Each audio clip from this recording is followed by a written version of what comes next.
Speaking in Berlin, the NATO chief Mark Rutte said he believed that Russia could be ready to use military force against NATO countries within 5 years. He said that many of the members of the military alliance did not feel the urgency of the threat from Russia and that they needed to increase their defence spending and production. His comments were really aimed at a couple of audiences. Firstly, Donald Trump, who earlier this week accused European leaders of being weak and said that Europe was decaying. But Mr Rutte was also trying to speak to members of the NATO alliance in Europe who were not increasing their defence spending enough.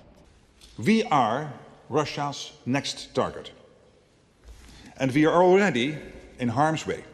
Conflict is at our door. Russia has brought war back to Europe.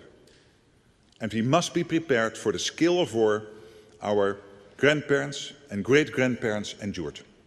The NATO chief's comments came as Ukrainian President Volodymyr Zelensky announced that he'd sent the US an updated version of its peace plan to end Russia's war, which includes an idea to create a free economic zone in parts of eastern Ukraine where Kyiv's troops would withdraw. But he added that any territorial concessions would need to go to a referendum. Russia claims it's taking more territory by the day. President Vladimir Putin has been meeting with commanders who say their forces have taken full control of the town of Sivers'k in eastern Ukraine, a long-time target for Moscow and a stepping stone towards taking Sloviansk, one of the biggest cities in Donetsk, still under Ukrainian control.